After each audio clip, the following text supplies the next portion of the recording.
داره لاله نامیشه هندل کن که اسرائیل. چطورید؟ امروز اومدم این شورت ویدیویی که تو یوتیوب گذاشته بودم و اجراشو اول برم و بعد آموزش، چون اون اجرایی که رفتم تو شورت ویدیو اصلا اسمی نداشت، چون شعبده بازی اسمی نداره، این شعبده بازی اسمی نداره، اسمی نداشت و شاید اصلا ندونید کدومو دارم میگم و اینو میخوام بذارم اول اجراش میدم و بعد آموزشش. بریم. سمی یه کارت انتخاب کن. اوکی بله بیا بذار رو دست کارت. حالا یه کارت من بچه ها میزنم. نکن این کارت اصلا انگشتی نکن، انگشت زیرش نگرفتم. اوکی. خب کارت انتخابیت برعکس شد. ببینیم. نمیدونم، فکر نکن. درسته؟ نه شاید یه علامتی برای ما باشه. 9. ببینیم نهمین کارته. 1 2 3 4 5 6 7 8 و نهمین کارت انتخابی شماست.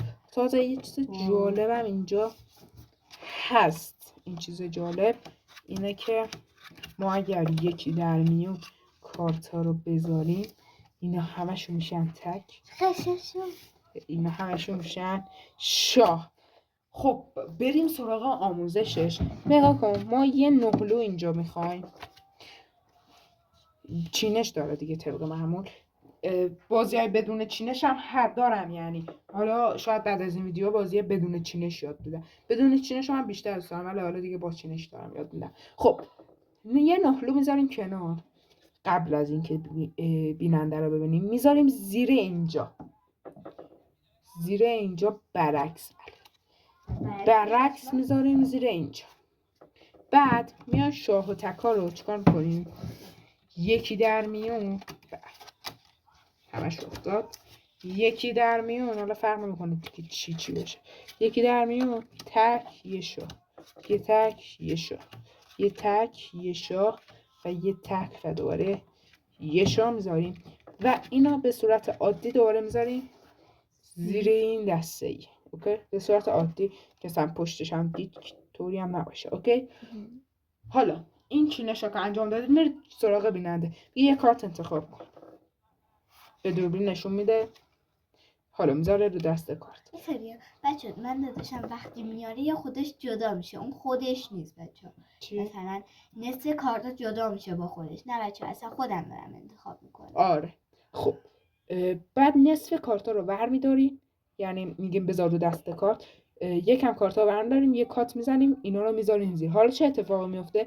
این کارت انتخابی بیننده میره زیر دست. اوکی؟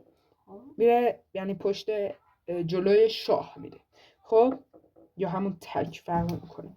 حالا ما میگیم که کارت انتخابی برعکس شده. ها میاد میرسیم به کارت انتخابیش. کارت انتخابی میگیم این بود. میگه نه، شاید مثلا شوخی کنه. میگیم خب شاید این یه نشونه باشه. میبینیم میگیم نه، شاید نهمین کارت توه. 1 2 3 4 5 6 7 8 و نهمین کارت که کارت بیننده است. و اگر یکی در میون اینور اونور بذارید، یکی در میون، این اینجا این اینجا این اینجا این اینجا این اینجا اینجا و اینجا، کارتا با هم حالش ببرم فقط حالش ببرم. خب اگر بازم ویدیو میخواد که حتی بدون چینش هم باشه، حتما چنل منو سابسکرایب کنید، لایک کنید و حداقل من روزی یا 2 روز یه بار یا روزی یه بار ویدیو میذارم. حالا ساعتش هنوز مشخص نکردم ولی ساعتش هم از شنبه تا پنجشنبه ویدیو میذاریم، جمعه ها ویدیو نداره. آره بچه ها جوکر داشته باشه، حتی کم کارتش هم کم باشه، یعنی مثلا این کارت کم باشه هیچ اشکالی نداره.